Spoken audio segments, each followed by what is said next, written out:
You found the skeleton. How would you tell people that was you personally? How would you decide? Well, interesting question. I don't know. I'd have to do some research on that.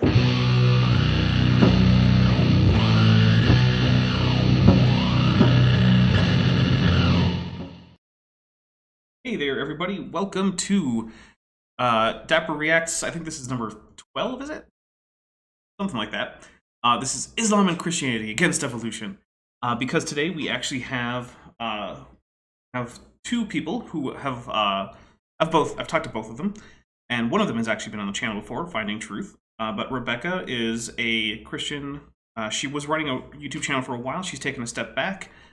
I don't have all those details, so you'd probably have to go find like Sal Cordova or something if you wanted more. But I'm also not going to pry. And so today's going to be a little bit different because on a personal level, I actually like both of these people, which is not usually true. As Vishanti can attest, even when I'm off the air, I will complain about most of the people we've talked about. Yeah. On a personal level, I've had personal interactions with both of these people, and I actually like both of them, so we're going to be a little less mean than maybe I normally am. But also, I want to say, Dark Law Dragon, welcome back to the channel membership. And also, we have a super chat from Jessica for $1.99 who says, Happy Saturday. Well, happy Saturday to you too. Before we get going, there's something on a little bit on the personal side that I figured I need to share just to get it out there for my own benefit. Just to say, you know, one of my really early memories of being fascinated by things like life on Earth and just just how cool things like just as simple as like a beehive is one day I was at my uncle's house, who was a sort of part-time apiarist. So he had some beehives, and also sometimes he would be kind of hired out to go remove a beehive that was in an unwanted location, and then usually he would just keep that hive. We had one hive in particular that was actually kept up in the attic, and the combs were between like plexiglass, see into the hive. And so you could see the bees leaving for their foraging and coming back and whatnot. And man, I stayed up there for a long time just staring at the bees, going about their business, coming in, doing little dances, going around, feeding the larvae and whatnot. And so that was, I mean, I can't say exactly how formative that was in terms of all that. But the reason I bring it up is it's one of my more fond childhood memories, and this week, that uncle of mine passed away, and so that's been thinking a lot about that and how young I was and how much of an impression that left on me that I wanted to know a whole lot more about all this stuff. And then I did go and read about bees eventually, so there's that. So yeah, that's just a thing that happened this week. And if you've been in my Discord, you'll know I've been around a little bit less than normal. And that's why. Most of the people in Discord do know that already. So that's just why I've been a little bit less quick to respond to Discord or DMs and stuff. So, but you know what?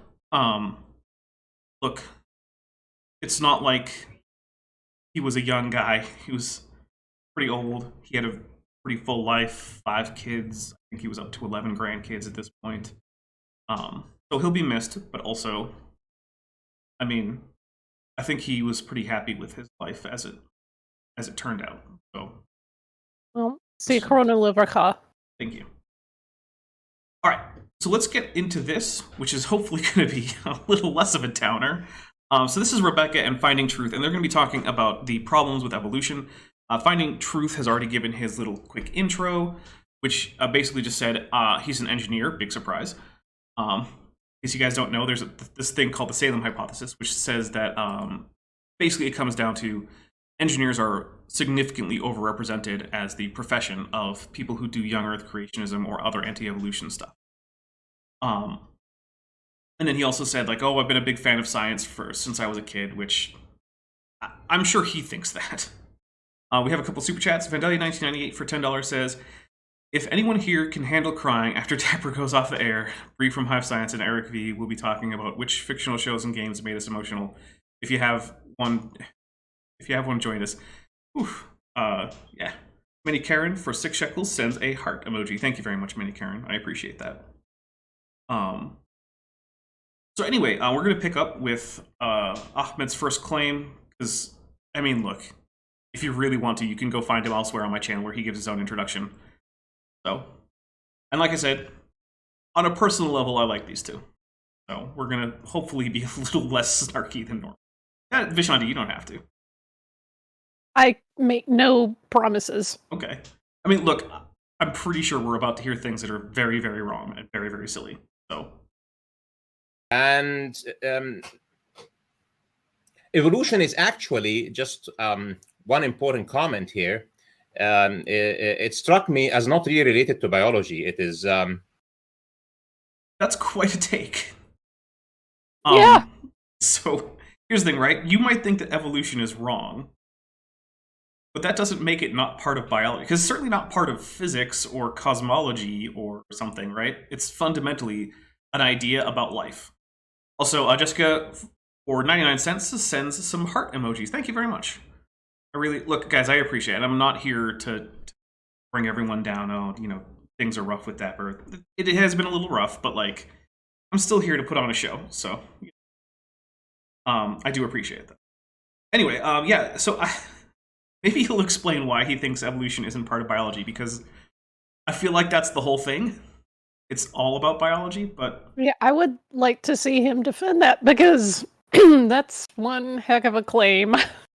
Yeah, actually, I feel like it's one that might even need some kind of a animation on it.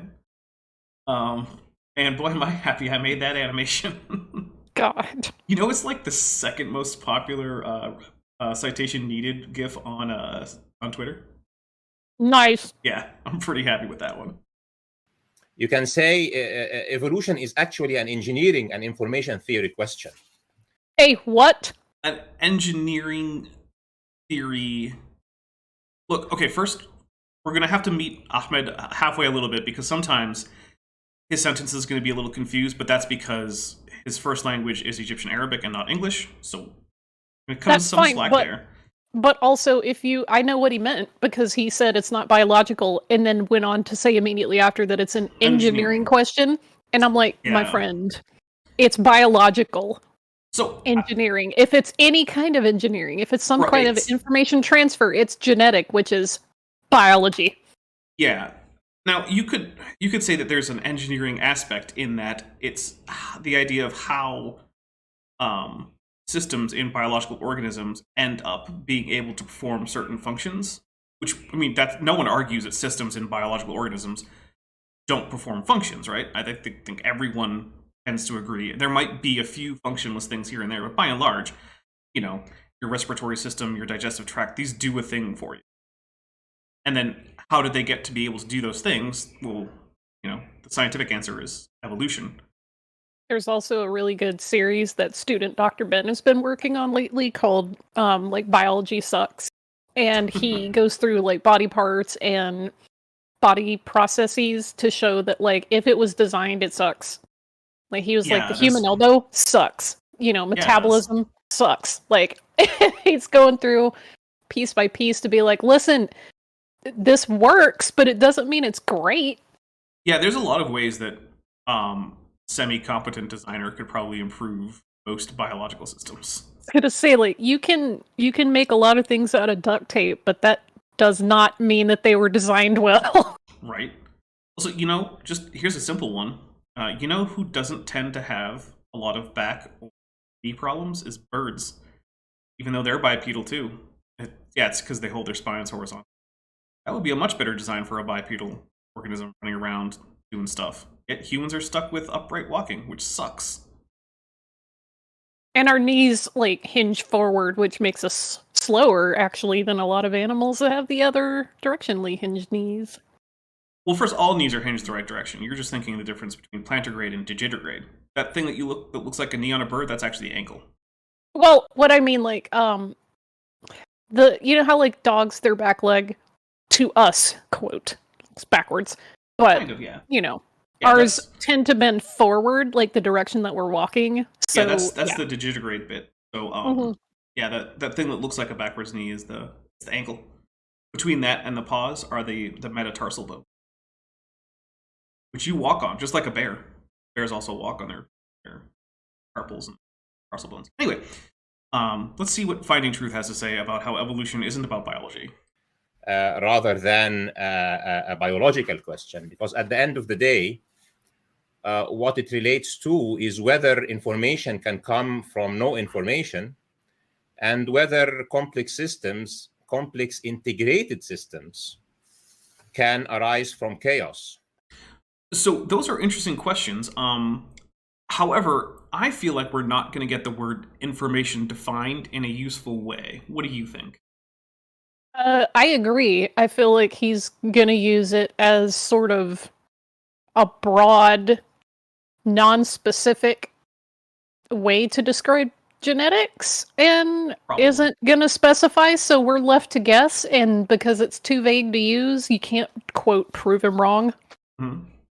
Now, one thing that I want to point out is that in computer engineering, right, in software design and things, genetic algorithms are used routinely in certain applications. So the way these work is have some kind of fitness function, right? So like, let's say you're designing an AI for a racing game. Well, you could try to program an AI, right? But another option that people often use is an evolved neural net, where they take some inputs. So your car has some virtual sensors, right? It can tell how far it is from the edge of the track on the left or the right. Maybe it can tell the angle of the track. Maybe it can sense direction and proximity to nearby vehicles also on the track or something, right? But you don't tell it what to do with this information. Instead, you have some outputs. So the car can turn left or right, speed up, or apply the brakes. And there you go. So now you have some inputs and some outputs. And then what you do is you seed maybe a few thousand random connections between little connecting points called neurons in this, because this is a neural web, right? And it's just random, completely random. Then you let them all race. And you say, okay, my fitness function is whoever got farthest along the track, that counts as, you know, the most fit individual. So we take that individual, and then you literally just apply random changes to the neural net, and you do it again. Now, the thing is, this sounds like it would take a long time, but, you know, in terms of actual computers running this, they can run these simulations faster than you would actually be able to play this racing game. So, and then you just let this simulation run for a couple days, and now you've gone through probably tens of thousands of iterations, and suddenly you have a very effective AI. But if you looked at it, you wouldn't know how it works. That's one of the things with complex neural nets, is that generally speaking, humans cannot figure out exactly how they work without spending an inordinate amount of time. But you can still get it literally out of noise as long as you have some kind of selection criteria, which is really all that's being said about biological organisms. And the fact that it works so well in computing means that, yeah, you can actually get information out of nothing. And if you want to say, oh, well, you know, they use the analogy that humans, an intelligent being, created the machine. Yeah, good job. You figured out where the analogy breaks down. Congratulations. That's all that is.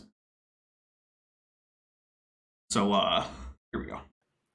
Both are obviously information, communication of information, and engineering. So actually, I would agree that genetics is a communication of information. Because remember, information needs to have a certain number of tokens. This is like a Shannon information idea, right? So we have a certain number of tokens, in this case 4. And we have a system for storing and transmitting those tokens, which is DNA and RNA. Then we have something that receives that information and does something with it. So that is going to be the ribosome taking these tokens and turning the tokens into a sequence of amino acids, which is then going to become a protein at its basic level. There are other things that, you know, the DNA is doing, but we're going like with the high school version of gene to protein. There you go. So yeah, I do think that it's reasonable to say that DNA is information. It's stored in a quaternary system, which conveniently is representable by 2 bits. So basically, you can say each nucleotide has 2 bits worth of information. You can measure it very exactly. But then if you measure it that way, then the idea that new information can come about is trivial, because anything that adds length to the DNA or changes it in any way is going to result in new information on the whole genome level. In fact, even if you're going the whole genome level, even deletions technically add information, because now you have a new version of the genome that also needs to be separately accounted for. So Evan Roderick asks, what's a token? Okay, so this is actually an important idea. So this is a thing from information theory, and it also pops up in linguistics. It pops up in a lot of areas. The idea is that you have a set of symbols, and each set is a token. And the reason that they're called a token is because it doesn't have to necessarily be a letter or anything in particular. It's just that there has to be a finite set of these that you're encoding messages into. So for instance, if you're doing written English, there are, ignoring punctuation, there are 24 tokens, right? We'll say maybe 25 for a space, which I guess technically is punctuation, whatever. So even without... Wait. Doesn't English have 26 letters? Oh, yes. Yeah, okay. Sorry. I don't know. I was like, wait a minute. Yeah, you're right. It took my brain a half a second to like... So 27 for the space, yeah. Right? So because I was like, wait a minute. Hebrew's got 22, Romanian's got 24. I was just like, wait, because my brain is not Hebrew needs more letters. Gonna duplicate some more sounds. Let's go. Well, there are a few letters that are like sometimes doing kind of double duty, and I don't like it. Yeah, and I'm just like, stop with the k. But anyway, so yeah, you can write essentially any message in English using these 27 tokens if we take the space as one, and we're just going to ignore punctuation, because ultimately, you can usually figure out the punctuation well enough. So that is a code for encoding English. But then if you wanted to talk about spoken English, right, there's a different set of tokens, right? So in this case, the tokens are the phonemes of English. So these are the sounds that English speakers identify as different sounding enough to differentiate two words. And those don't map one-to-one onto the written tokens. So you have a separate token system in the spoken language of English. The tokens in DNA are each nucleotide. So you have an A, a B, or an A, C, and G, and well, a U or a T, depending on your mRNA, or whether you're RNA or DNA. Those are the 4 tokens. So there you go. I hope that explains it. If it didn't, let me know, and I will try to more carefully explain how token is used in terms of things like linguistics and information. A DM when says, stop defining information, you're confusing the creationists. Yeah. Now, whether you apply those aspects to whether a computer can arise from a set of chips sitting together, or can software develop by being copied and getting under glitches of electricity, or whether creatures can arise. So, okay, interestingly, as we've already talked about, in the software case, the answer is demonstrably yes. It's actually pretty routine. So, yes, they can. Now, when it comes to can computers spontaneously arise out of a pile of chips, well, they don't have any known mechanism for that, right? We have known mechanisms whereby organisms change their genetics and produce new organisms. You see that happening all the time. So the computer idea is a bad example, but the software is actually not a bad example, except, well, it goes directly counter to Ahmed's entire assertion. So I don't know that saying that Hebrew has a deficient script is very mean to Hebrew. I mean, it's way less deficient than English's script, so... guys, most languages have a deficient script. That's just how it is. From no creatures is a matter of application. Oh, so now he's jumping to abiogenesis, because he was creatures developing from no creatures. Well, okay, look, I know I say this all the time, right? Creationists. It's okay to talk about abiogenesis and evolution. You have to realize that they're not the same thing. Evolution is about population genetics. If you don't have a population with genetics, you don't have evolution. Before life, you definitionally don't have a population with genetics. Therefore, evolution isn't happening. Now, there may be things similar to evolution, like there can be selection for stability in chemical systems, and you can talk about that in terms of the population of chemical species in an environment and their selection. I mean, that's a kind of analogous to evolution, but it's not actually evolution. And Embiid says, wrong, the Gaelic languages need a different script. I mean, I agree that they do, but that doesn't mean that Hebrew script isn't deficient. I don't... I mean, yeah, I agree. The Gaelic languages are really poorly served by the Latin alphabet. Yes. But I don't know what that has to do with any other writing system. You know what has a good writing system, though? Amharic. That's a pretty good one. was some Semitic speakers actually decided, hey, you know what? What if we just actually wrote the vowels by default? Like, yeah. That'd be nice. What a concept. Gee, thanks, guys. So it struck me at a point of time that there isn't enough people who are really talking about this, especially when the ID movement was not so developed yet. And that there are so few Muslims talking about this. Actually, that is something that I don't want to necessarily criticize about, but it's really true. A lot of Muslims sort of just have as a background thing that like evolution isn't a real thing, but like whatever. Which a lot of them don't. Because one of the things I want to point out is that despite this title, right, Islam and Christianity against evolution, that does not actually characterize the entirety of either religion. The majority of Christians, and as far as I know, the majority of Muslims, both are just like, yeah, no, the science is pretty well established. So I just wanted to point that out, that that is a thing. But also, a lot like when we were listening to Yosef Mizrahi here on one of the scripted series that I did. You remember that one, right, Vishanti? Oh, yeah. He was almost entirely parasitic on Christian young earth creationists. Yep. And the thing is that that's often true of creationists in the Islamic world as well. Like Harun Yahya was probably the most famous example. Turkish guy. Apparently some of his convictions have been overturned, so I guess he's no longer spending like 5,000 years in prison or something. But anyway, yeah, he was just getting his stuff from American creationists, and the only thing that he contributed was taking badly photographed fossils, sticking them next to photographs of similar modern animals, and then saying, "Where's the evolution?" as if it was a beef commercial. It's like that's the only thing that he really added. Bliss Winters for $10 says, "I don't catch you live often enough. Have some money." Thank you very much, Bliss Winters. I really do appreciate it. You guys are helping to pay for that ramen delivery that I have coming. Yeah, I bought 20 packs of the spiciest ramen money can buy. Excellent. Yes, it really is my go-to ramen. Is the it's the Samyang ×2 spicy chicken.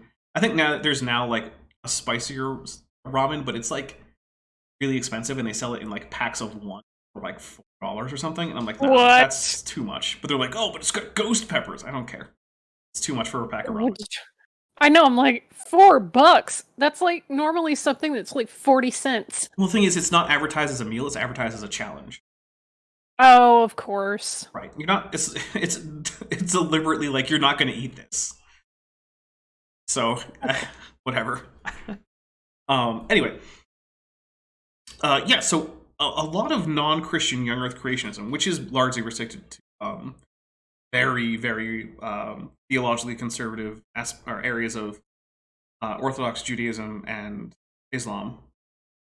They're almost entirely parasitic on Christian organizations, and also they tend to be boring because they tend not to be actually coming up with anything. So rather than actually having a fresh take or anything, they're just parroting Christian creationist talking points, and it's one of the reasons why I don't have a lot of Islamic or Jewish creationists on the channel. They're more boring. Christians are doing it better when it comes to like... Yeah, I mean, better being a relative term, but they're doing it in a manner that I'm more willing to watch because it's more entertaining. Yeah, and like with Joseph Mizrahi, you're just repeating creationist talking points, but you're not explaining them as well as they purport to, and you're throwing in very bad rhetorical arguments to try to like line it up with Judaism. Well, he did throw in that a fetus growing in the womb is a violation of the first law of thermodynamics. That's something that most Christians don't say. So I'm gonna start pulling out my Uno reverse card, because even Rashi said if you take Genesis 1 and 2 literally, you are just outside all rational applications of Judaism. Like, he was like, no, it's metaphor. Stop reading it literally. It's like, thank you. Yeah, so we'll keep going after reminding everyone of the guy who thought just gonna be like, can you imagine going up to a he claims to be a rabbi. I haven't found out where he got his smicha from, so I'm not gonna say he's not a rabbi, but I'm curious. imagine going up to Joseph and being like, "Oh, so you disagree with Rashi?" Ooh, I would actually Like, like to see I would someone love do to see that. your justification. Like, I would want someone to do that. and like, yes, the Talmud and other sages, they disagree with each other all the time. Rambam and Rashi, they like disagree on many things, but they also provide like many pages of justification for why they disagree. I highly doubt that Joseph Mizrahi could do the same thing. Science 96 sends a heart super sticker for $1.99. Thank you very much, Science Simp. Also, I've been asked about the Rabbi Shmuel something or other series that Logic is doing. Oh, where he God. said that 1 + 1 doesn't equal 2 and division is nonsense. But he also, in common with Yosef Mizrahi, thinks that growing babies violate the first law of thermodynamics because he thinks that the matter they're composed of just pops into existence out of nothing. And not that matter is coming from the food that they eat and the air that they breathe, which it is. Oh, yeah. Yeah, that guy, again, another person who claims to be a rabbi that I cannot verify his training or credentials. Weird. Like, for those of you in the audience who may not know or care what I'm talking about, when Christian pastors get ordained, that's like a process that makes you quote unquote like an official pastor or priest or whatever. There's an analog. Analogous?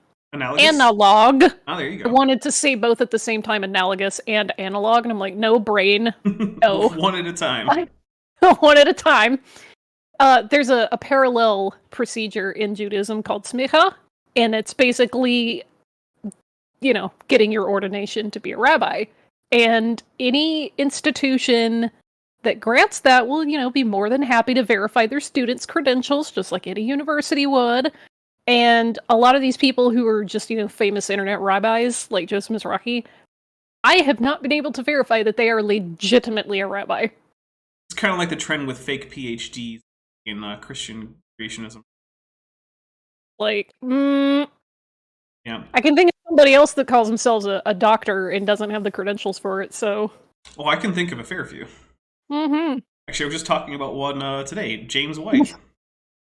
Oh. Who has decided that because he doesn't think that the Bible that the canon of the Bible rests on a tradition from Christianity that post-dates the writing of the texts, basically he's just going to go with, like, history is wrong because I think the texts come first. And it's like, okay, cool. Oh, That can be your take. That's fine. Have fun with Dr. Tapioca Weasel says, I feel attacked. it. Valkyrie Vision, who's been a member for 2 months, thank you very much, Valkyrie Vision, says, I'll have to restart this, but I'll listen now. Smiley face. Those naps really sneak up on you. They do. Yeah. They All do. And that some of those who are talking about it are very politically correct, and it really pissed me off. Okay? Okay, listen, this is where I'm not going to be so nice. Saying things are politically correct is just a shorthand way for saying I don't like respecting people the way they want to be respected. So he can say that he's, pissed off. Well, Snowflake, society doesn't stay stagnant, and we develop and change over time, which is kind of like evolution. And if you don't want to accept that because you're so hung up on being conservative in all things, well, congratulations, you're going to get left in the past. Yep. Also, JS asks... It's politically correct. Like, it's the same thing in the 90s where that became, like, a popular phrase. It's like, oh, you don't want to call them Indians? Yeah, because they're not from India. They're Native Americans. And it's politically correct. No, that's literally describing what they are, but okay, be mad about it. Yeah, it is a more accurate literal description of the people that you're talking about. So JS asks, are you going to tackle James White at some point? Look, I've looked at some of his, like, anti-science stuff, and it's mostly just, look, my interpretation of the Bible is this, therefore science wrong. And that's not the kind of thing I go after, right? Usually they had to be presenting some kind of supposed scientific argument for me to tackle it. Because the thing is, if you want to argue with me that the Bible says that science is wrong, I'll just go with, like, okay, good luck with that whole Bible thing then. Like... all that, to me, that argument is just me, or the person arguing that the Bible is wrong. It's like, I don't really care to argue with people whose argument just comes down to they think the Bible is wrong, but they're going to believe it anyway. Okay. Which, yeah, I'm just like, okay, have fun with that. I'm not going to Right. Okay. So probably not, unless he has some particularly egregious pseudo-history or pseudoscience stuff that he goes into, and it isn't just him justifying it by reference to biblical texts. Because when James White references biblical texts, I just generally don't care. Interestingly enough, he manages to reference things outside the Bible when he's, say, debating Muslims, but never seems to do that when it comes to, like, evolution. So, I don't know. From checkmate. Oh, I think we're buffering, but I'm seeing 2600 kbps up, which I think it's come back. Ow.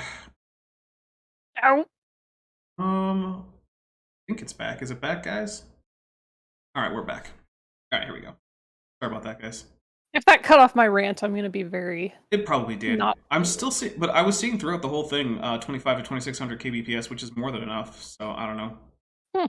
Expressions like there is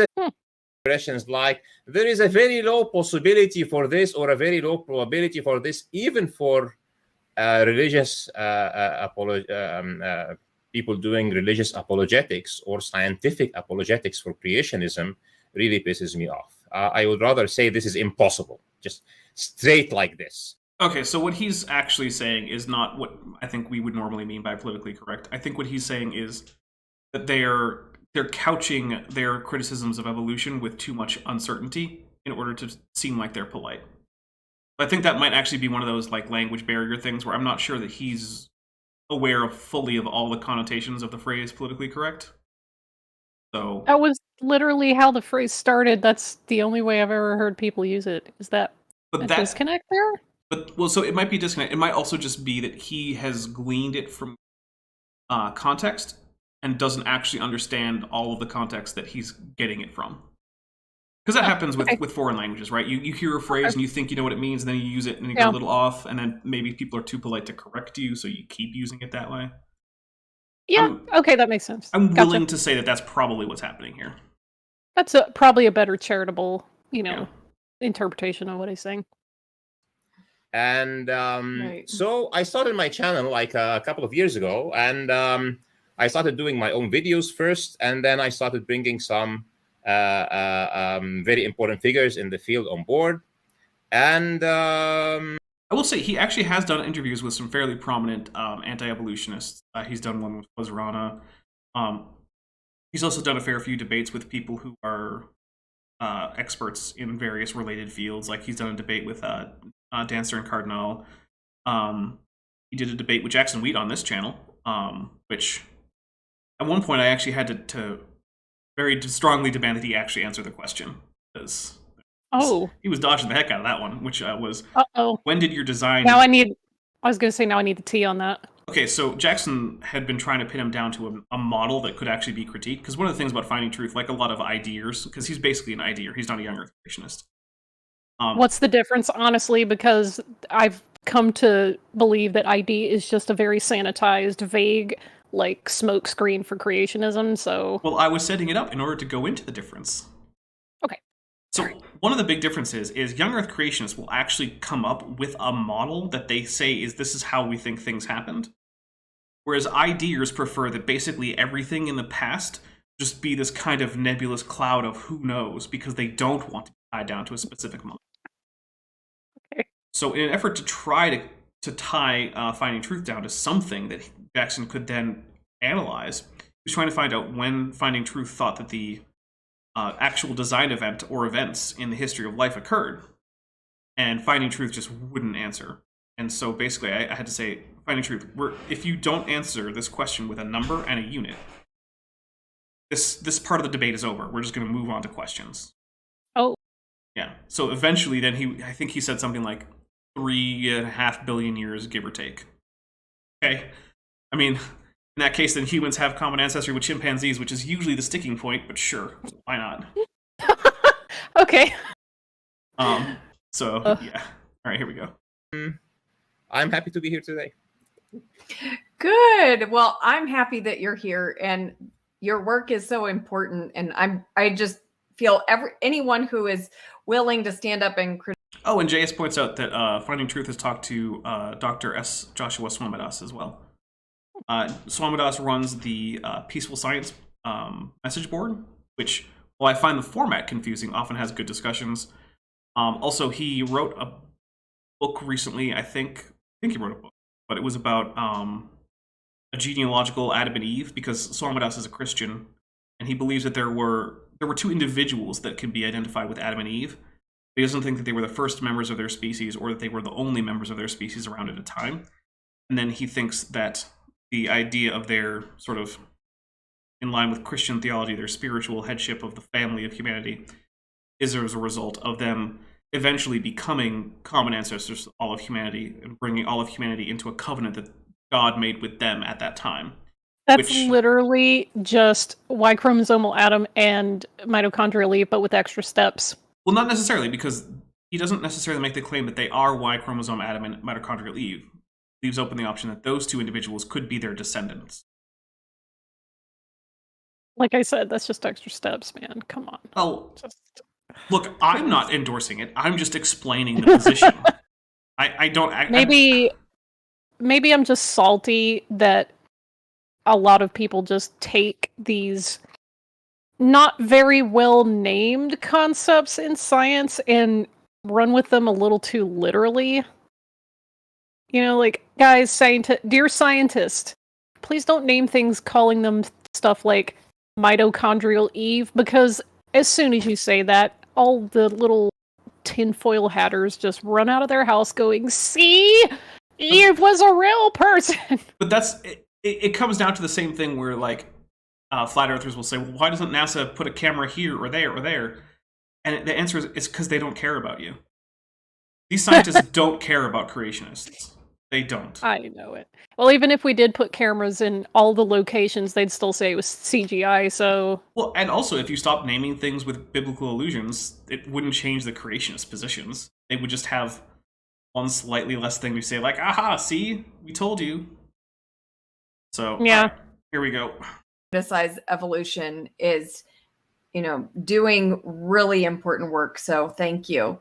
Thanks. And I guess the reason it's so important is because in the media and even in academia, evolution is being presented to the public as a scientific fact. Yep. Just like yes, a heliocentric model of the solar system.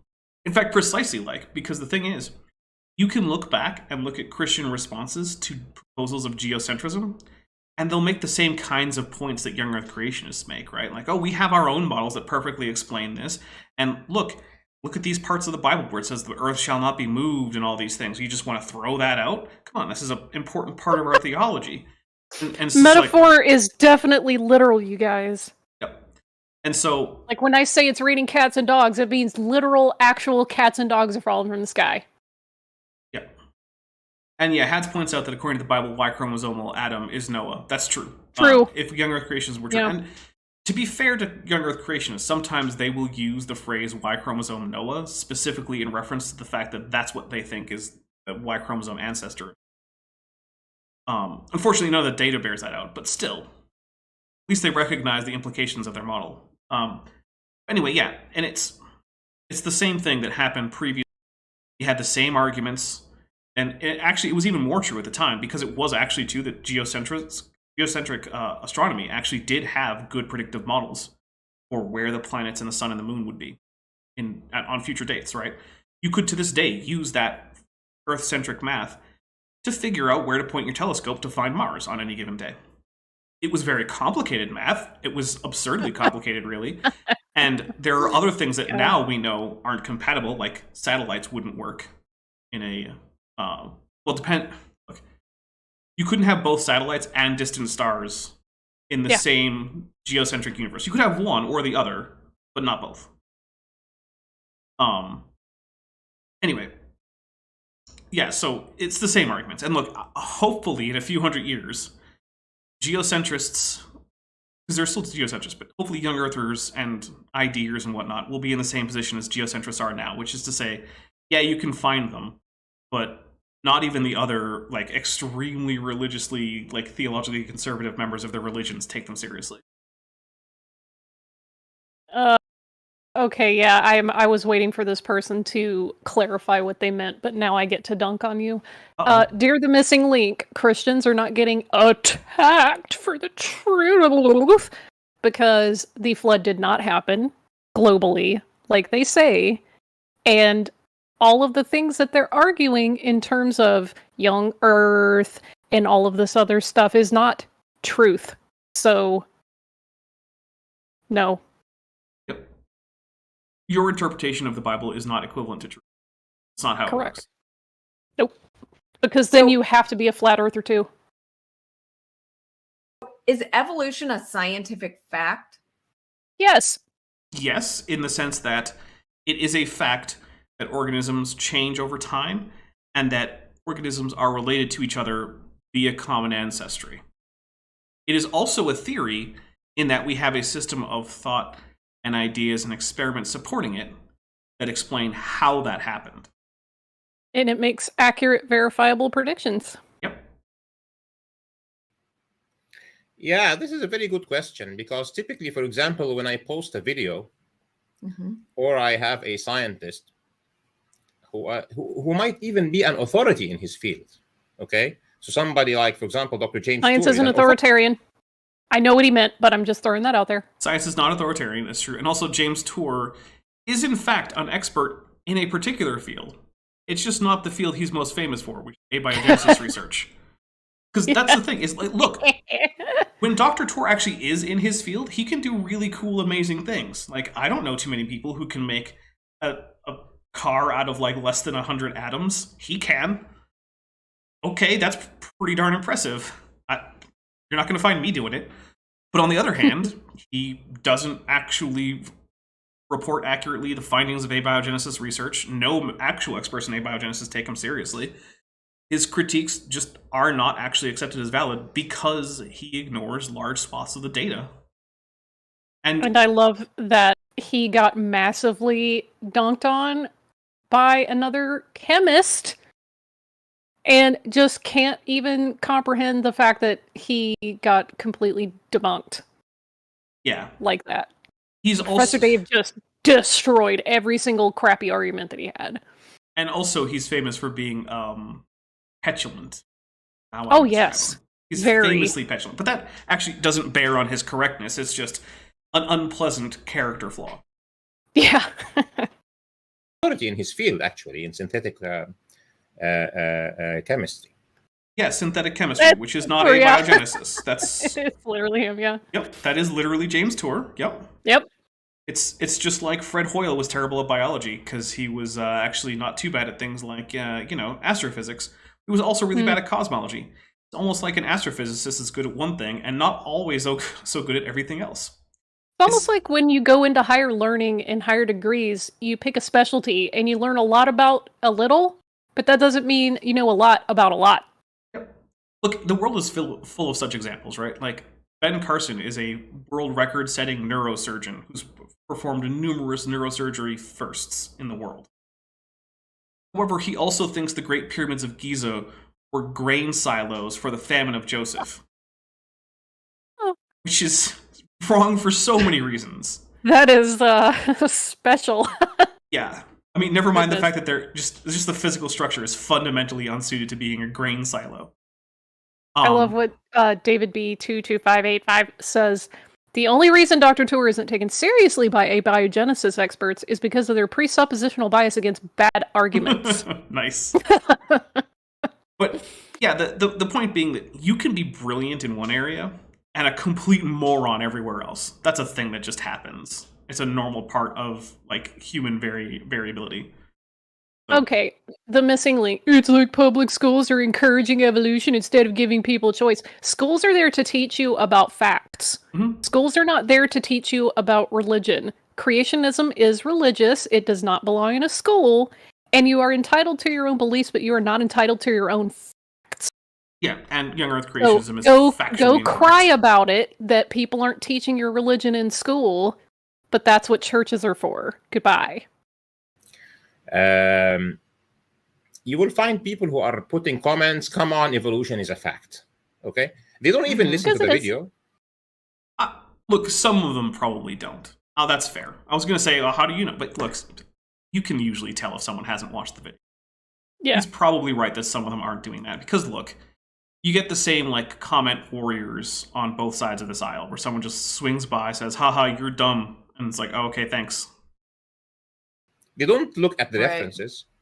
They don't bother worrying what we're talking about. And this is because actually the evolution.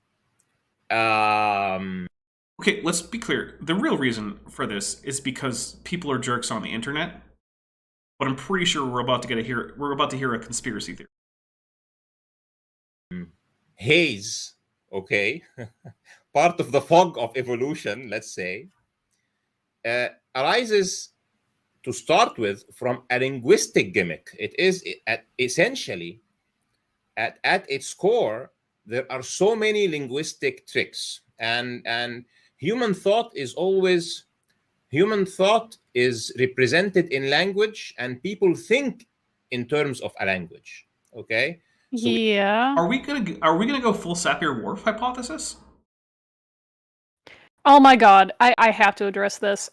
Dear the Missing Link, there's stuff in the Bible that's coming true like the river Euphrates drying. The river Euphrates is not drying up because of a cosmic god influence, it's drying up because the people further up the river are cutting the water supply off.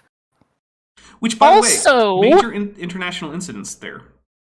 In addition to that, making it worse is this handy little thing called climate change, which you may not even believe is real, but too bad for that too. Yeah. Okay, so for those of you who don't know, Sapir-Whorf is a hypothesis in linguistics that says that the patterns in which you're allowed to think are determined by your language. And so if your language doesn't have an easy way to express an idea, you'll have a hard time thinking of that idea. It's somewhat controversial, and most of the evidence that's... Really? Yeah, it is. So there's... Most linguists would say that there is some degree of truth, right? But on the other hand, they'll also say that, like, for the most part, though, pretty much all languages are roughly equivalent in their ability to express most ideas. Yeah, of course he doesn't believe in climate change. Of course you don't believe in climate change. When I'm right, I'm right. Well, look, we'll talk about that when after the your Sapir-Whorf. inability to believe in something or your inability to understand something does not make it not true. So, it's, yeah, like I said, it's somewhat controversial, and most linguists would say that to some extent there's something behind it, but just how much of an effect your language has on how you're able to conceptualize the world is still up for debate. But so that's why I say is Finding Truth going to go full Sapir-Whorf here, or he's going to say that because of the way that evolution terms itself, it's hard for people to think about. Maybe he is going to say that. And Maybe. It's what it sounded like. Also, when it comes to, of course, the Missing Link doesn't believe in climate change. Here's the thing, right? If you believe one crazy conspiracy theory, like young Earth creationism, or climate change denial, you're more likely to believe others. Very few people actually believe in one conspiracy theory. They tend to believe in a cluster of them. So there's actually a fair chance that the Missing Link here thinks that 9/11 was an inside job, or that vaccines cause autism, both of which are just as silly as Flat Earth. We shouldn't attack people or kill them because of something we go by. No one's being killed for being a young creationist. Yeah, I've never heard of that happening. And if by attack you mean disagreed with on the internet, then tough. Yeah, exactly. That's what it is. Oh, being attacked. You're being criticized and debunked, but cool. Cool story. Stay mad. Look, Finding Truth, he knows me. He can come on this channel. I would have him on again at pretty much the next time I had an unscheduled block. He can make his own video. He can send it to me. I'll respond. I know him. We're on good terms, me and Finding Truth. The fact that I disagree with him and think that this is silly. Yeah, that's not an attack. That's silly. But also, like, language... In terms of language shaping the way that you think, that is quite consistent with what we have observed from different cultures. Like the way of telling time and describing things that happened in the past versus like the far, far past in a language like Nahuatl is completely foreign to the way that most Anglophones understand you describing an event in the past. And it's because of the way their language is structured, like the grammar and all of this other stuff. So, yeah, the language does have a lot to do with how you understand stuff. However, asterisk, his claim, which seems to be, oh, the way they're making evolution, sound is because they're describing it in very terms that, it doesn't mean a word. Like, no. It doesn't matter how you're describing these concepts, because things like genetics exist no matter what language you're describing them in. Mm-hmm. So...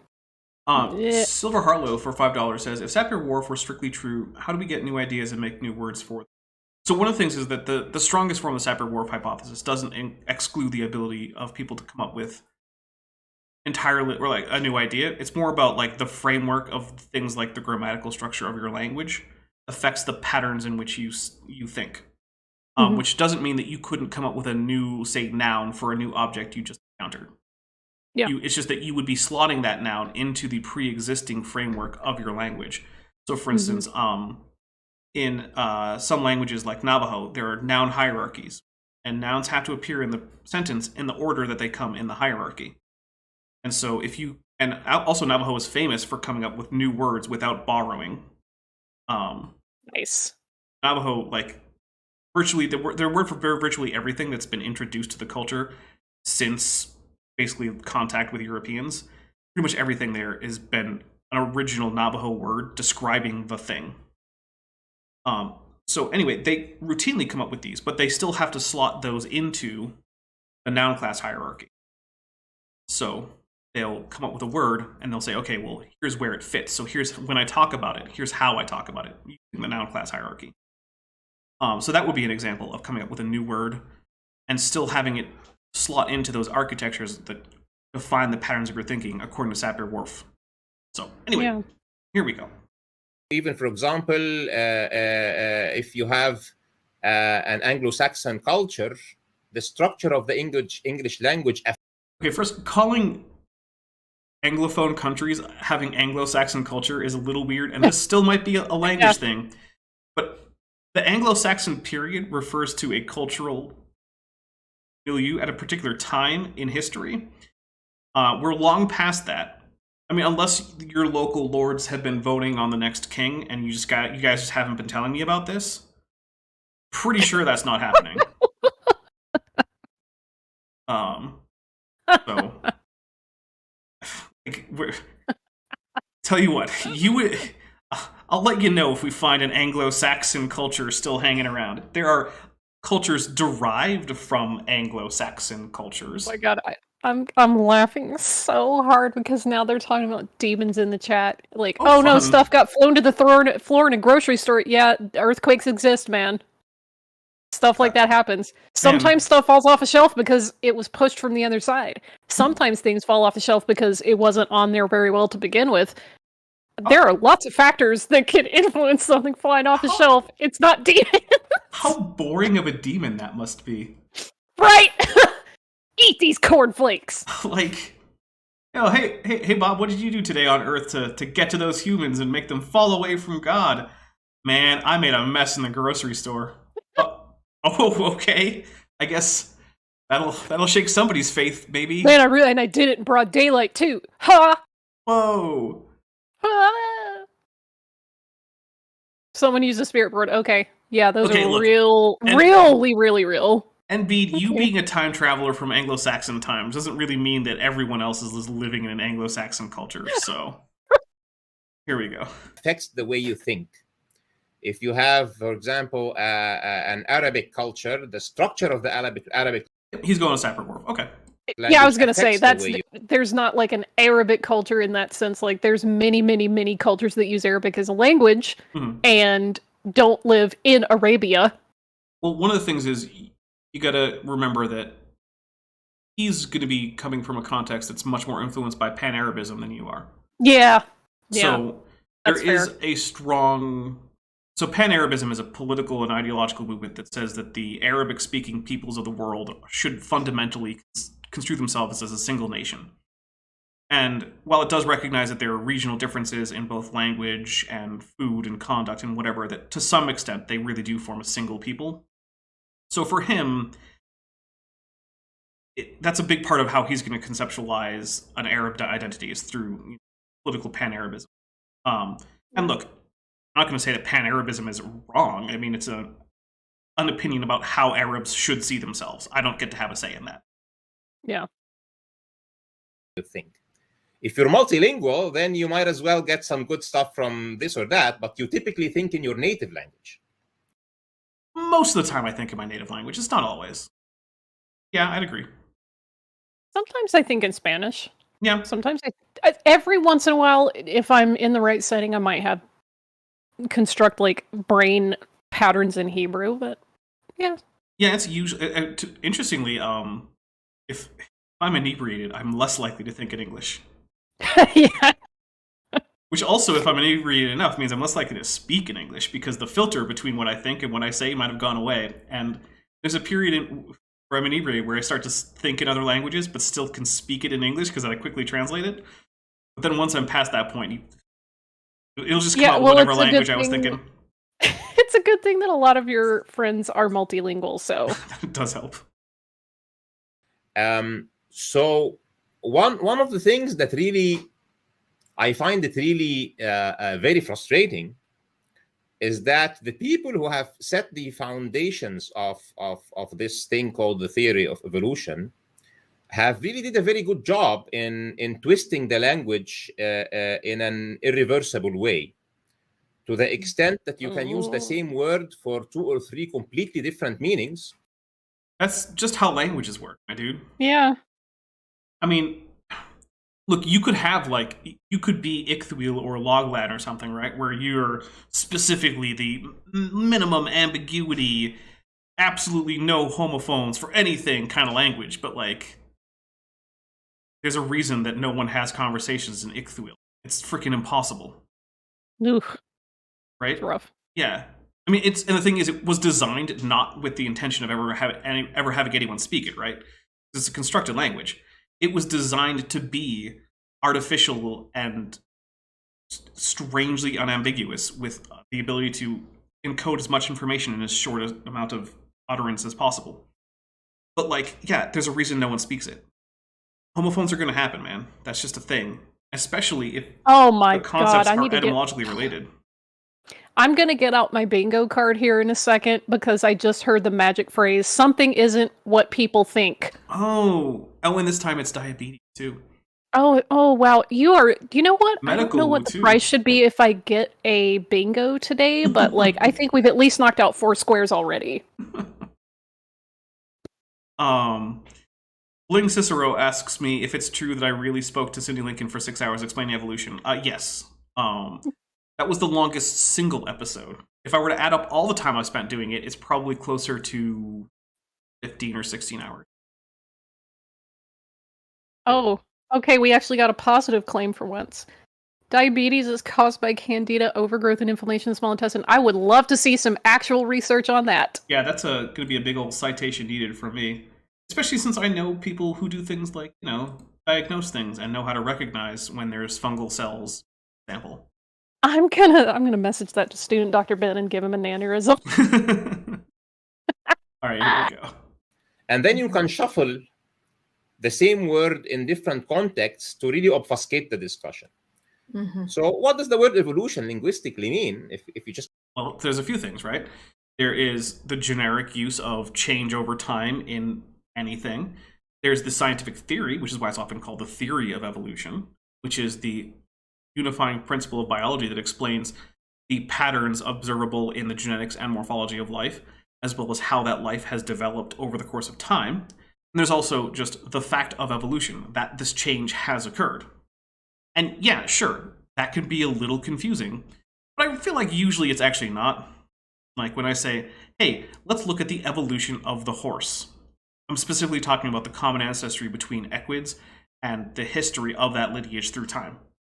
Now, if I say, hey, welcome to evolution class, I probably am talking about the theory of evolution. Hey, Dapper, did you Yes. know that someone can have diabetes and a candida thrush at the same time? I did know that, yeah. But did you know that those don't cause each other directly? I also know that, yes. That, yeah. It turns out you can have more than one thing wrong with you at a time. Really? Mm-hmm. Yeah. Huh. For instance, you could break an wow. arm. You could break an arm and then also get the flu. Crazy. Yeah. Or wild. you could have, say, a vitamin deficiency, and then also get tetanus. It's almost like humans are a complex bioengineering marvel. Or How about nightmare, that? depending on how you're looking at Or it. nightmare, yeah, the freaking elbow. The elbow! All right, here we go. Look to the English language. So evolution is typically it just means change. Okay. It's almost like that's why Charles Darwin used the word, because he didn't want to have to come up with a complete nonsense word just to describe something that already had a pretty good word for it. Basically, it's just complaining that Darwin didn't come up with a complete a priori neologism. He was just like, I'm going to call this progress Strockelheim or something. That's just what it's going to be. No, why would you do that? You pick a word that's related to the meaning. That's how languages work. This is just Ahmed being like, man, I wish languages didn't work the way they work and they work the way I want them to work. Well, okay, it's fine to want that. But dude, that's not how it works. Student Dr. Ben just got back to me. I sent him that comment by the missing link, and he's like, I can't facepalm hard enough for this one. Oh, wow. Actual medical professionals Well, here in the BS today. I'm sure that a few years down the line, we'll find out that the missing link has been nominated for a Nobel Prize in their groundbreaking research into the fungal cause of lack of production, of insulin. That'll be fascinating. Also, yeah, I need some research on that, man. Why would a fungal infection in your gut change how you're releasing hormones that aren't made in your gut? In question. It's what they won't tell you. Oh. It also means change to the better. No. Here's the thing, right? Better is a human thing, right? Evolution doesn't on its own have value judgments, right? It can say something is better fit to the particular environment, which just means it is more successful at, persisting and reproducing in the environment. But it doesn't mean that organism is better in some kind of moral or aesthetic sense, right? Evolution doesn't say that humans are better than chimpanzees, dogs, or pine trees, or whatever. It's just that those organisms have different niches, and how adapted they are to the niche, or how well adapted they are to the niche, makes them better at being in that niche, and then they're going to persist, right?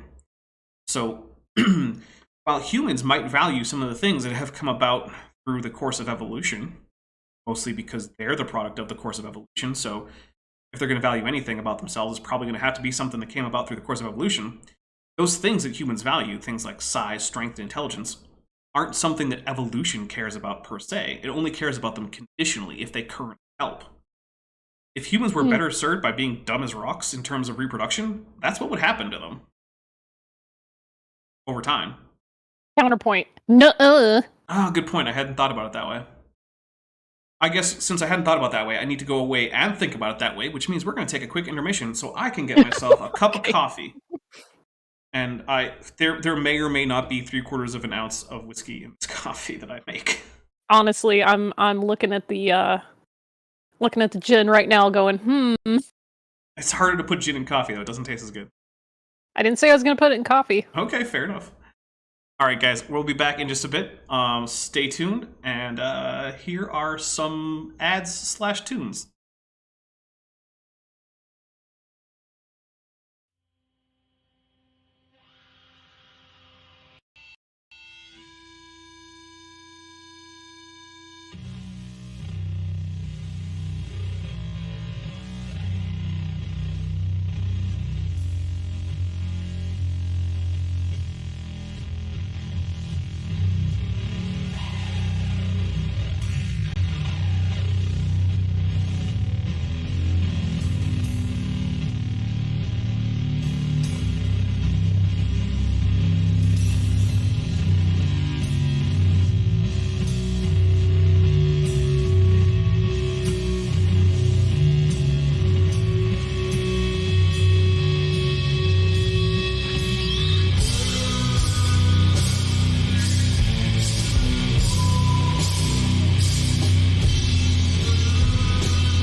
And yeah, sorry about that. Didn't turn off the opening credits, but that's okay. Look, we have just had 5 gift memberships from DM Wing. Thank you very much.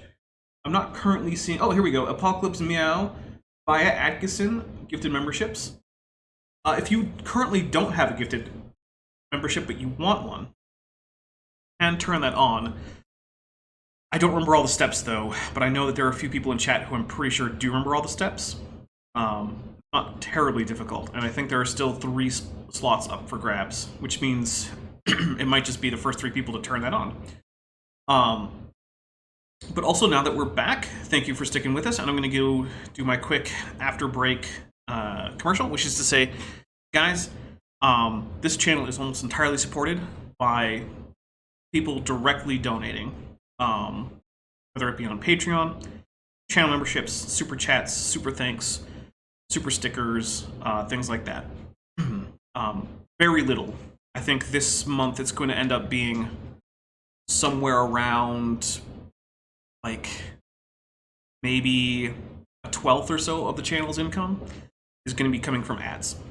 So if this channel is something that you want to see keeps, growing, keep succeeding, keep having content coming out pretty regularly 3 times a week, the best way to ensure that that keeps happening is if you support, which you can do on Patreon for as low as $10 a year. You can do $1 a month. On Patreon, you get a 12% discount for going annual. The membership program here starts at $1.99 a month. You get access to the special members and patrons only Discord server, where we do things like after parties and we chat a lot. We have a lot of rooms in there. There's even a D&D game. Talk about organizing another D&D game in there. Get early access to, at this point, almost 4 months of content. And you can get names and credits at various levels and things like that. So, Dr. Tapioca Weasel, member for 9 months, says, wait, people pay for this? Yeah, I'm very grateful to all of my patrons and members. You guys really do make this possible. Thank you very much. And yeah, also, if you're a member, you get emojis, which are fun. Our emojis include a Dapper dinosaur, a very Dapper tetrapod, a top hat, Kent, because it comes up, a monocle, a goblin, Godzilla, Mothra, a well done in Klingon emoji, Ghidorah, a citation needed, an insult in Klingon, get bent, a damn it in Klingon, as well as a bingo emoji for when you guys get to fill out your bingo card on Creationist Bingo. So, yeah, and of course, if you can't or you don't want to donate anything like that, whether regularly or irregularly even, like and share the video. That really helps. But anyway, that's enough commercial time. Ready for the video? Yeah, I guess. Okay. Look, at least there's no one advocating for genocide right now. Okay, yeah, that is a relief. Right? Because that's not a guarantee. Okay, I'll take a small victory. Right? Yeah. In fact, actually, when it comes to that kind of thing, Rebecca is really good. I've previously given Rebecca props for being a very inclusive person. What a relief. Right?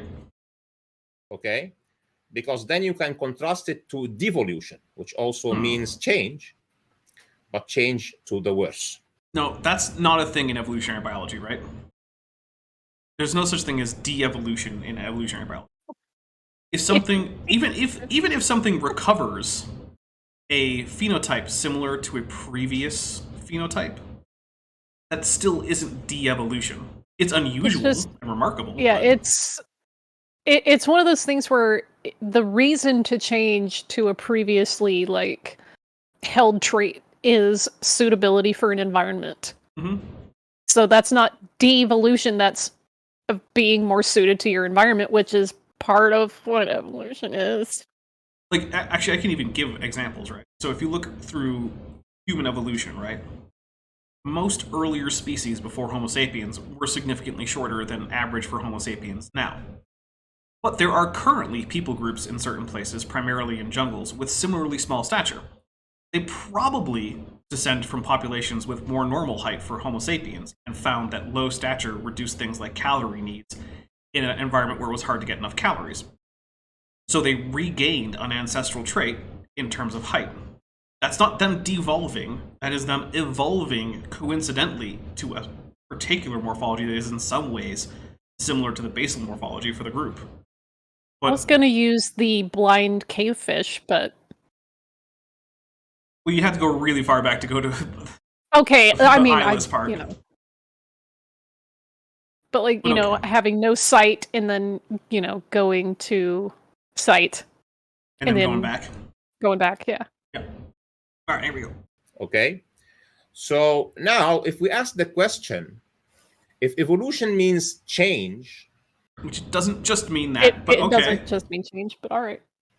whether to the better or not to the better, just change, maybe even neutral change.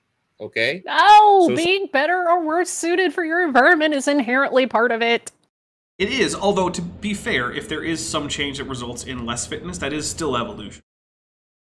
Fade to Gray says, could we say this video is devolving? Possibly. It's holding steady. Yeah, it's at about the same level so far. Somebody, for example, is like an engineer, like me, and then he studies business. Okay. So we can say his knowledge evolved, for example, from engineering to business to theology to philosophy to whatever. Yeah, that's a thing you could say. You're obviously not talking about biological evolution, but yeah, you can say that. He already said evolution was like an engineering thing, so maybe he thinks he's being consistent. An intrigued feline is asking, how would this be related to, say, archaic genes that result in, say, thicker hair or the development of an actual tail? So those are usually called atavisms if it's just happening in an individual. It's when a population actually starts to have a noticeable shift in allele frequencies that we say that that's evolution. So if an individual happens to have an atavistic trait, but that does not persist in the population, then I guess for its lifetime, you can say that that population has evolved to include that potential or that actual phenotype. But usually when you're talking about evolution, your resolution isn't as good as single generation. Usually you're looking over multiple generations in order to get statistical trends. So yeah, if for some reason you were using single generation time as like your actual resolution for evolutionary change, then yeah, I guess you could say that counts. But usually, since that's not going to persist, most likely, it doesn't really factor into the long-term trends. So we probably wouldn't talk about it very much in terms of actual evolution of populations. Silver Harlow for $10 says, when you say these videos cost you to make, do you have any expenses other than your time, which are specific to video making that wouldn't be paying anyway, like rent, food? Just curious. So I do have some expenses in addition. So one of the big ones is just the opportunity cost, because there are other things that I do to make some money here and there, like do some art and things like that. But generally speaking, if I'm making these videos, I can't also use my computer for most other things because it takes up all of my computer resources for hours, and that's basically the way that I make pretty much all the money is by using my computer resources. So there's a lot of that. But there are also times when I need assets that I don't have. I would like to be able to do things like maybe occasionally license pictures and video clips, rather than always relying on the potentially shaky ground of fair use, things like that. And also, yeah, I mean, there is rent. Paying the rent is always nice. And also, I am hoping eventually to be able to do things like sometimes hire a producer so that I don't have to host and produce all the time. That I think would significantly increase the quality. And also, pretty soon I'm going to be building myself a more noise isolating setup, which will end up being fairly expensive. So yeah, there's that. Yeah, but if you want breakdown, a lot of it does go towards rent, I'll be honest. But then again, I am renting the space I work in, so there you go. All right, here we go. Okay. Now, whether this is good or not, but it evolved. Okay. So now, if we ask the question, is change a fact? The answer is yes. Change is obviously a fact. I agree. So the one thing that does not change is change. Change is happening all the time, right? So this is the cornerstone. Okay. Apocalypse Meow says, Kent would let you live at Dinosaur Land for free. No, he wouldn't, because if I were still doing this, he would kick me out. Mm-hmm. Oh, and Silver Harlow, don't worry about it. I don't feel attacked. But yeah, I mean, most of the expenses on the channel are just me not dying, which I consider a valuable thing. I don't know. The foundation of where this whole obfuscation thing starts. by using a word of evolution, which is obviously a fact, and then saying, okay, evolution is a fact. Okay, so if you stop at evolution, that there is change in life, okay, I'm happy to say that it is a fact. All right. But then you start asking, okay, if life has changed, if life has evolved, which means it has changed, and it also means that it has changed into a more complex form of life. So even the word evolution contrasted to devolution has context. Okay, so again, de-evolution is not really a thing. And the thing is that there isn't really a trend towards complexity that's built into evolution, right? If organisms were in a situation where becoming simpler made them better at surviving, they would become simpler. This has actually happened, right? Like, there are microscopic jellyfish that parasitize fish that are so simplified that they don't even have mitochondria anymore. They don't have a digestive tract. They don't have a nervous system. They have a reproductive system, and they passively absorb nutrients, including all of the actual like ATP and ADP that they need directly into their bodies, which have very small numbers of cells. And yet these are jellyfish, right? Parasites are one of the greatest examples of simplification in life. There are parasitic arthropods that are basically just a stomach with gonads. They don't have an exoskeleton, they don't have limbs, they barely have segmentation, they don't have eyes, brains, antennae, and yet they're crustaceans. Because they've been radically simplified by evolution, because they didn't need those things. So rather than wasting resources on them, they just sit there inside the little underneath of a or starfish, sorry, or sea star, to be more correct, since they're not actually fish, but anyway. Yeah. And just passively absorb nutrients and every once in a while spawn. So, but the thing is, if you look at the whole of life, as there are more and more niches available for life as it evolves, many of those niches have sort of a complexity minimum, right? So in order to take advantage of those, yeah, things are going to get more complex over time. So there is an overall trend, but that's kind of what happens when you start off at like the minimum of complexity. And Hive Science points out, yeah, don't forget the male anglerfish. For a while, scientists didn't know where or what male anglerfish looked like, because every anglerfish they caught was female. But then they started to notice that there were odd growths on the females. Odd growths that happened to contain testes, because those were the remains of male anglerfish that had suckered their mouth onto a female anglerfish, merged their bloodstream with hers, and then just kind of been absorbed into the female's body, except for the gonads, which she then just uses as a handy pair of balls whenever she needs to fertilize her own eggs. Yeah, that's a thing. So, also, Hive Science says becomes parasitic instead of gonads. I would say mutualistic, because reproduction is one of the goals of the organism. So I would call that a mutualistic situation there, not parasitic. Parasitism harms the host. And how do we know that? You look into when we had, as humans, the means to look back in time through paleontology, through radiometric dating, through other ways. We found that the older you go in time, it looks like creatures get simpler. Now this is interesting, because Rebecca doesn't agree with this. Because Finding Truth is not a young earther. Finding Truth, he's not... it's hard to get an actual answer out of him when he says, about exactly how old the Earth is. But he's also not someone who's sticking to a young Earth idea. And he does seem to think that the geological history of the Earth does represent large amounts of time.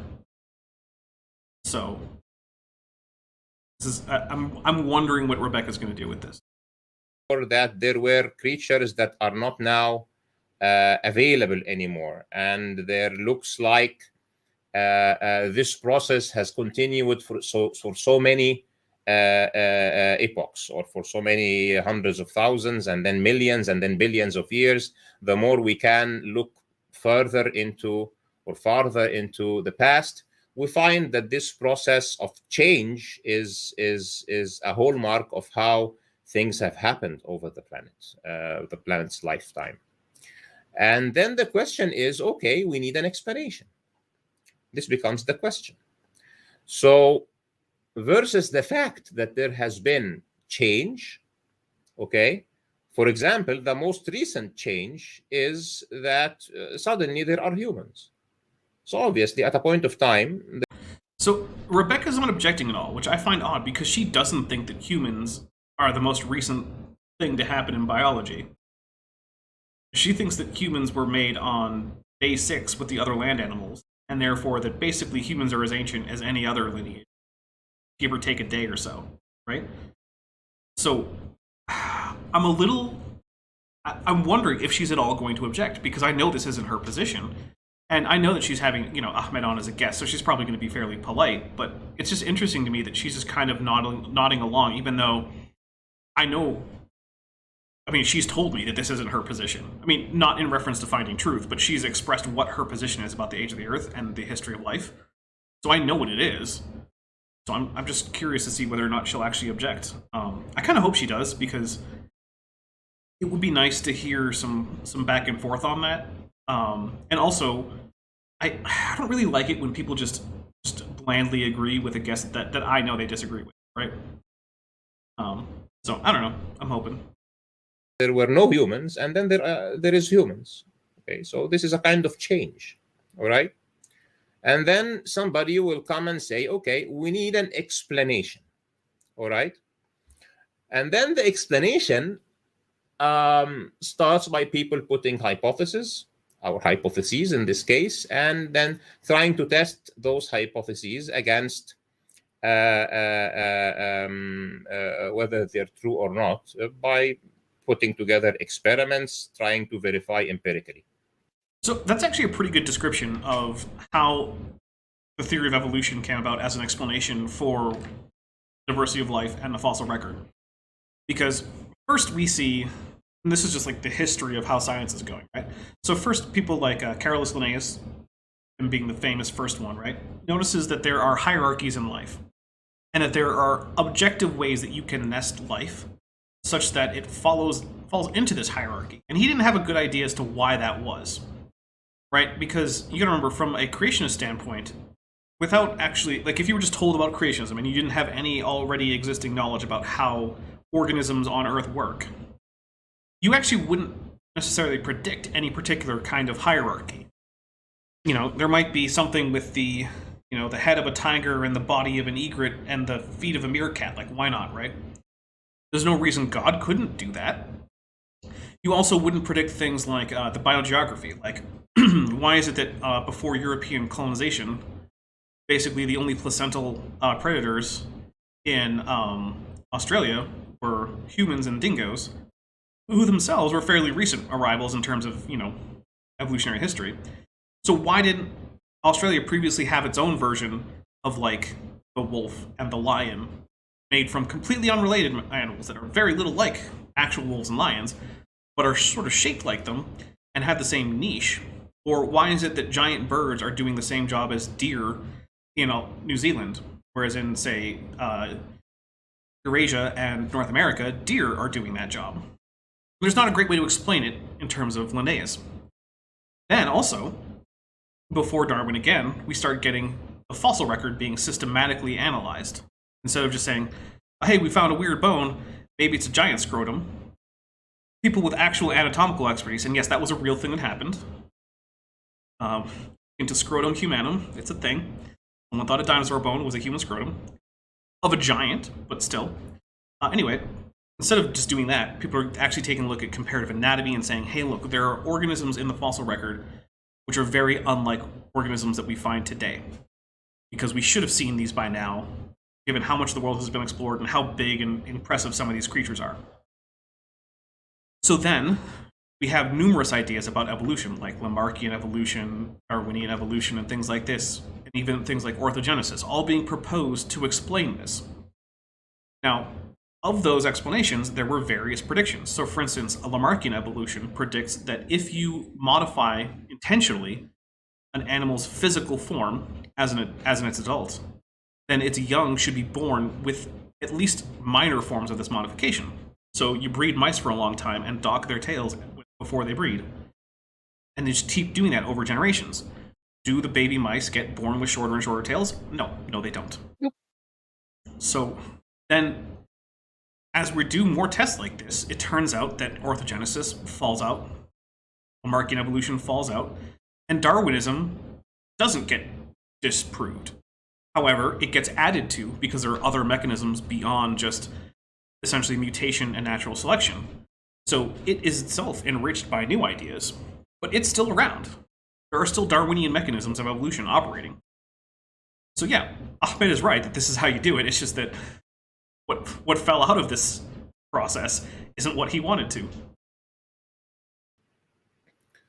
So now let's, for example, give you this example from software. Okay, so for example, today you are using. Remember, software is one of those things that we can watch evolve in real time, using actual random noise and a selection criterion, kind of like evolution. That's why they're called genetic algorithms. I would also just go right back to the start and say, machines aren't alive. They are not. They're not biological. They're not influenced by environmental pressures like actual biological creatures are. So trying to use that as an analogy is just going to be flawed from the start. Because anytime you start appealing to, well, technology can do this, and it was created by humans, you automatically start having flaws there when you try to backtrack that onto biology. Also, so Silver Harlow asked, earlier when I said that ID wasn't just creationism with a coat of paint, what about the way IDs was invented because of a judge disallowing creationism in textbooks? So I do remember the bad substitution with both pandas and people and whatnot.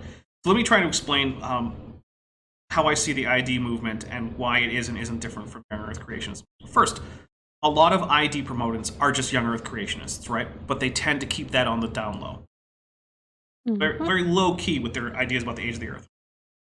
Now, the intelligent design movement was definitely created to get creationist ideas into classrooms. But in order to do that, it had to modify them in certain ways. One of the things of Pandas and People was it actually wasn't very specific about the age of the Earth, right? It was just talking about biological design and why it had to be God for the most part. And one of the things that the ID movement did in order to make itself seem less religious was be less interested in things like what the Bible says, at least on the surface. And what that has led to then is people who are part of the ID movement, which it still has a lot of cross-contact and cross-pollination with young Earth creationism, having different tendencies in terms of their argumentation and what kinds of stances they will or won't take. So while it is definitely the case that the creation of the ID movement was just an excuse to get creationism into schools, it's the requirements of its facade, as well as the fact that that facade has then kind of changed into some people's actual position, has taken it away from just being young Earth creations with a coat of paint, and it now has, its own little wall hangings on the wall that do differentiate it from those things. So, you're not going to get the same arguments from the Discovery Institute that you will for Answers in Genesis, right? The Discovery Institute is not going to come up and say, well, in Genesis it says that there was a flood when Noah was this old.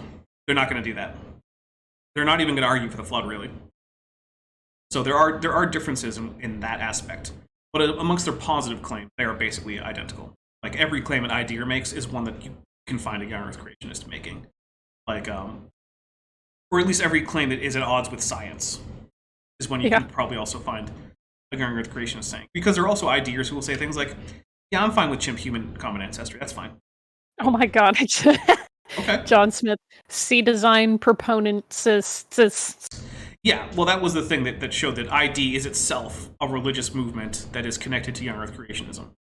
But yeah, they have since that time developed their own tendencies. And the thing is also young Earth creationism has shifted its focus, right?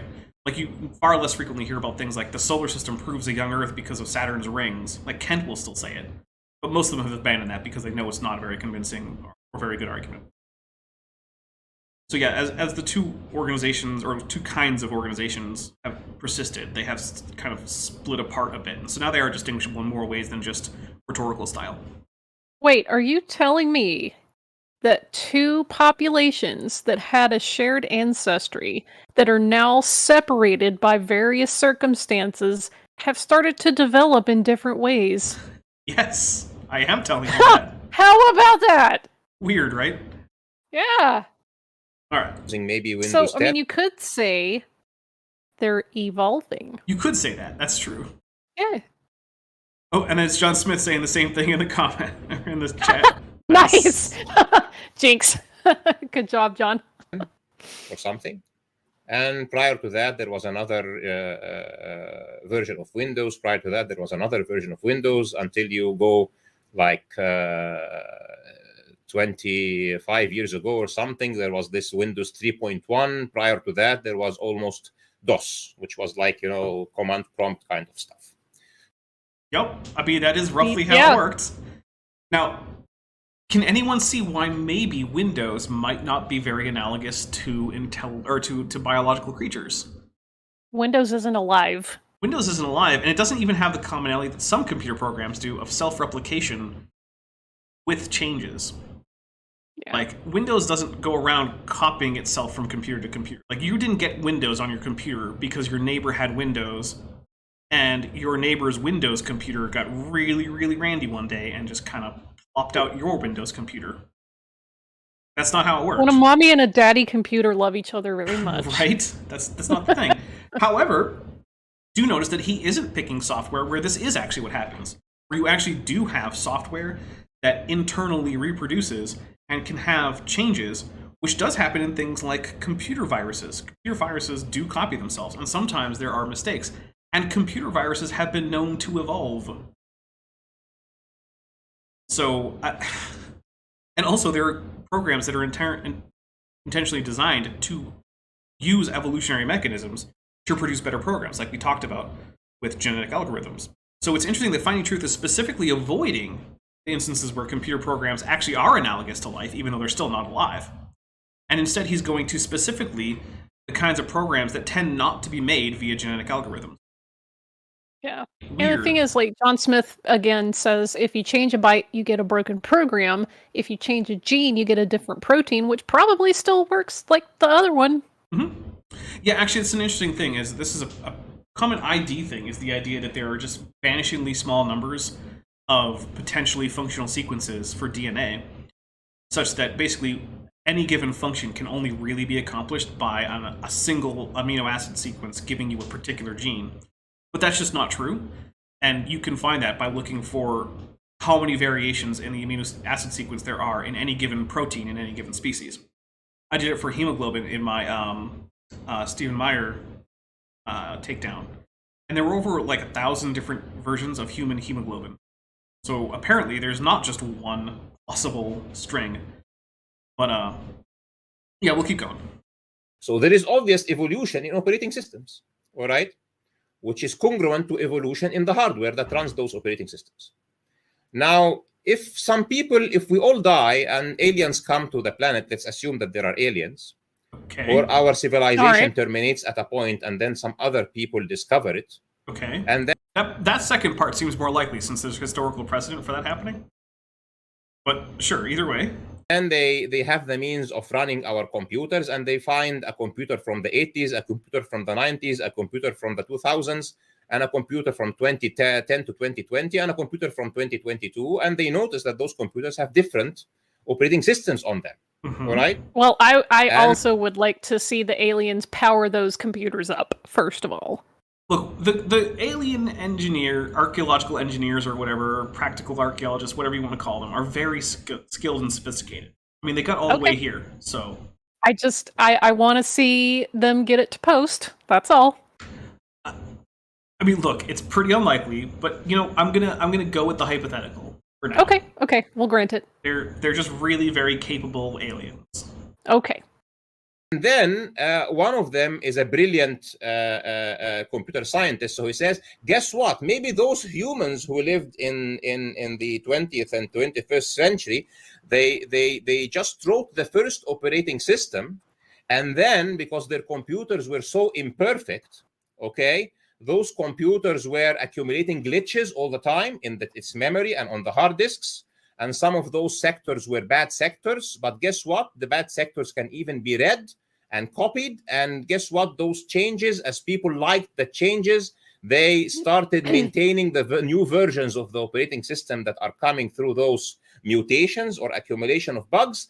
And this is how MS-DOS became Windows 10. Okay, but there's a big problem with that. When you look at organisms, you can find inbuilt mechanisms for creating new organisms of the same kind. You don't get that with MS-DOS. There's no lines of code in MS-DOS for reproduction of MS-DOS. Similarly, there are no systems in a computer for the physical manufacture of a new computer. Yeah, I was gonna say everything with DOS, and it's been a very long time, so please help me out here. With DOS, don't you have to program every single thing you want it to do? Like, you have to give it parameters. Well, you have to put in text prompts. That's not quite programming, but yeah. Okay, but so yeah, I was gonna say, like, you would have to program it to do these things, or at least give it prompts. Like that. This analogy is just so bad; it's breaking my brain. Yeah, it's... Look, a lot of ID relies on bad analogies that really fall apart the minute you dig into them. So, an alien scientist might propose this in the distant future. But very quickly, once they have the full, quote-unquote, sequence of MS-DOS, right, the full program, that maybe they'll be able to piece together from different computers, they'll be able to see that, oh no, it doesn't have any option for copying itself onto new machines, nor do these machines have any physical capacity to generate new copies of themselves physically. So this doesn't work. Now, if you did actually have machines like that, right, like this has been proposed in sci-fi and whatnot, right, where you actually had machines that can build new machines and download copies of their programming onto these new machines, but these mechanisms are imperfect, then you actually could get machines doing the same kind of thing that life does when it evolves, right? You could get machines that get better at surviving in various environments, whatever that means for them, over time. But you would have to start with their ability to reproduce on their own, and to do so imperfectly. And you would have to start with environments in which certain versions of these machines could do better or worse at persisting and then later reproducing. Basically, you would have to make the machines alive in most of the important ways that things could be alive. So, yeah, and the thing is, when we do that with computer programs, it does work. That's one of the things that really frustrates me about Ahmed, is that he will say, well, this doesn't happen, and then I've multiple times said, well, okay, yes it does, because here, this is it happening. And basically, the response tends to be, well, nuh-uh. Okay, I guess. Sure. I can't really argue against nuh-uh, because, I mean, I have all the evidence in the citations, but just choose to reject them. Okay. I can't stop you. Yeah. But anyway, here we go. Okay, and this is, he says, this is my theory. Okay? Obviously, That would if be a somebody hypothesis. puts this theory on the table now, he is either crazy or he knows nothing completely about software and hardware engineering. But again, we don't teach biologists about software and computer engineering as a requisite for getting their degree. Generally, no. I know some people in that field who've had to learn some programming to get, like, various things done, like data analysis and whatnot. But yeah, for the most part. Yeah, it's like, but it's not like, oh, you're not a biologist if you don't learn how computer programming works. Yeah, that's not at all the case. That's not the case. Or he is flat out liar. All right. Somebody else in that.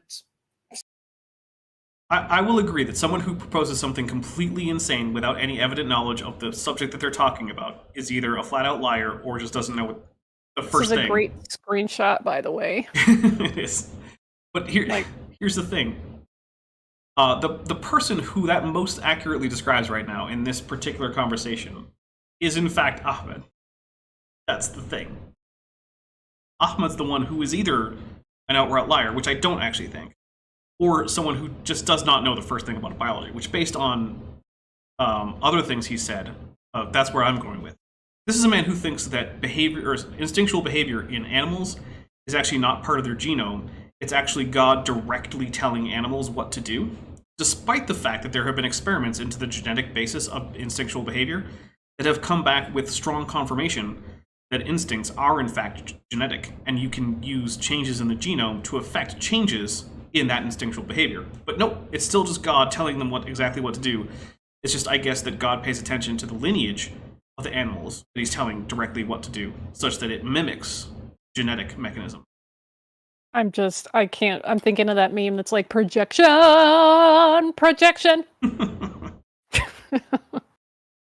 Everyone go watch Fiddler on the Roof. It is really good.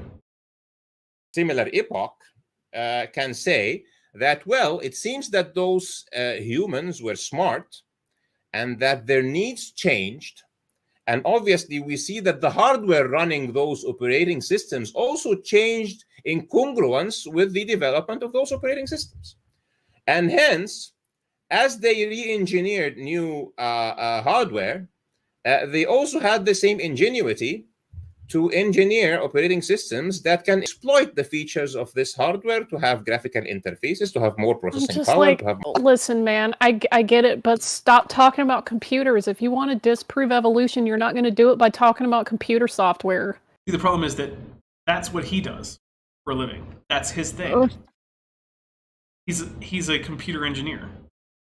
So of course he's going to talk about it. Again, that's just like James Tour. Well, I know chemistry, so I'm going to use these unrelated arguments to argue against this other thing.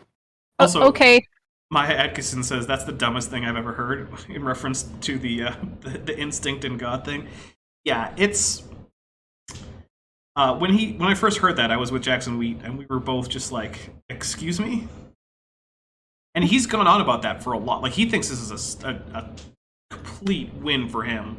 This is one of his best arguments, and I'm just like, again, computer engineering and software development, that is outside my field of expertise. The bulk of biology is also outside of my expertise, and even I know this is BS. Yeah.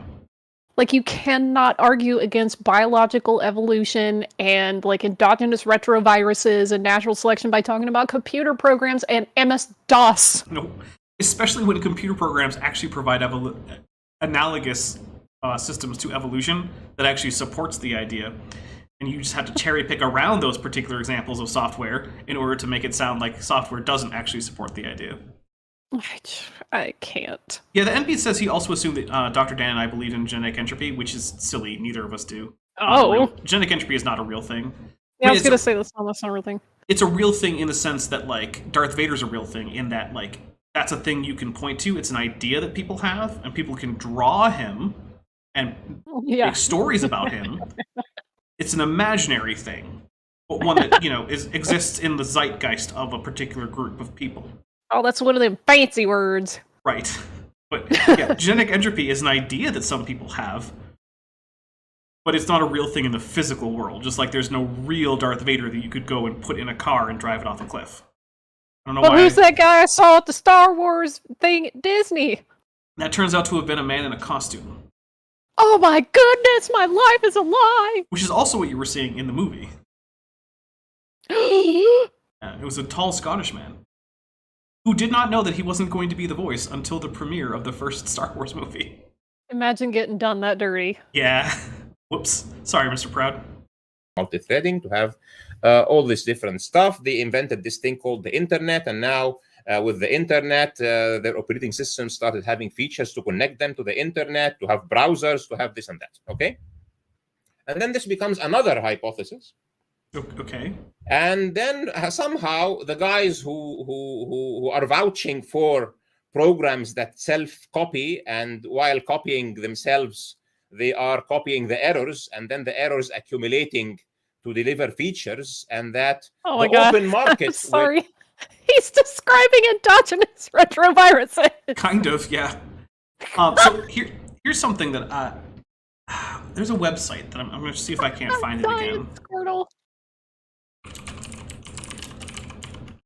So I can't.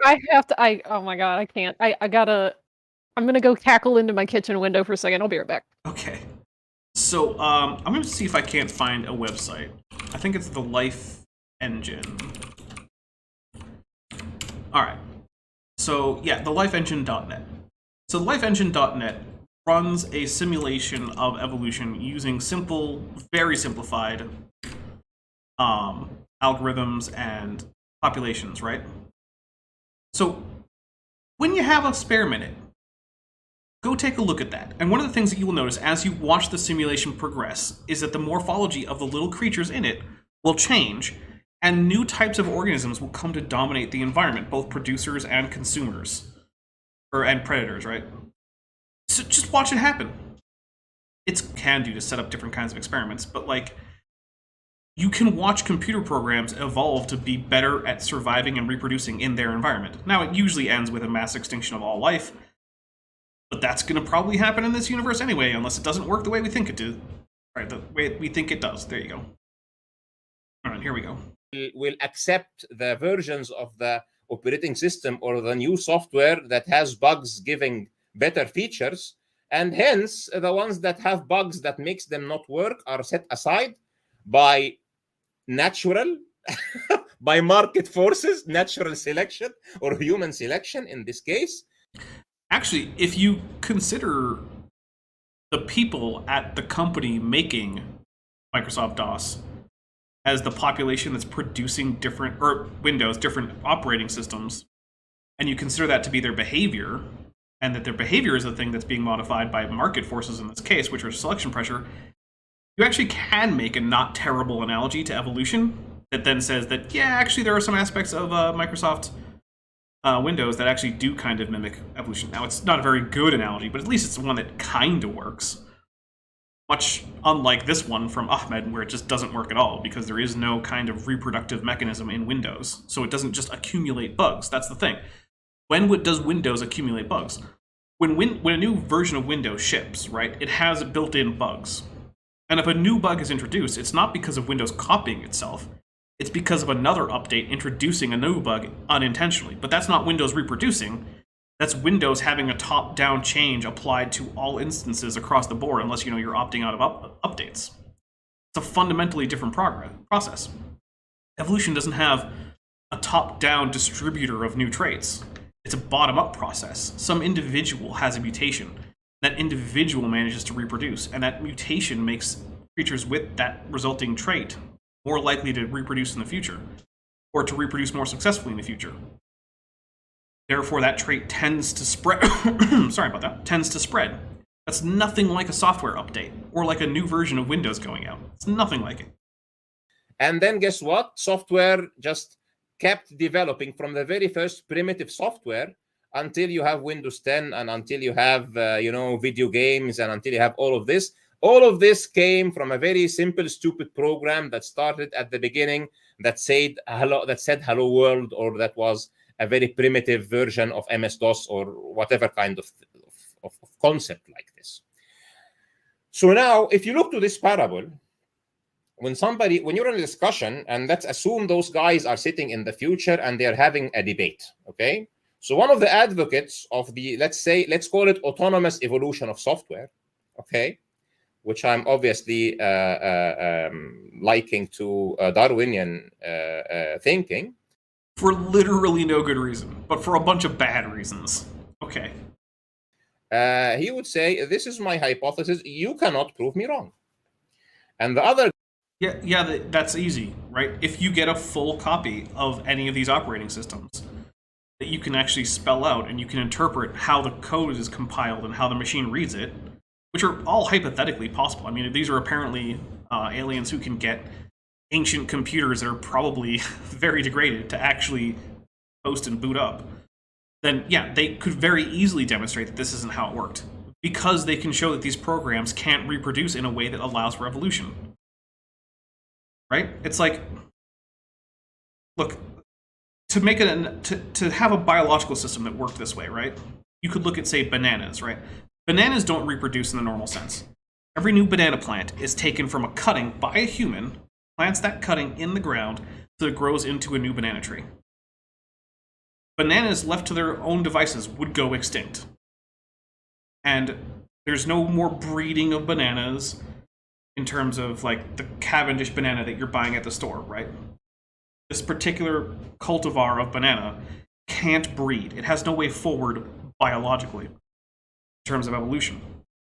So if you wanted to take genetic engineering and tinker with a banana, and then take cuttings to banana plantations or whatever and say, hey, this is my new improved banana. That couldn't have happened by evolution in the natural sense, right?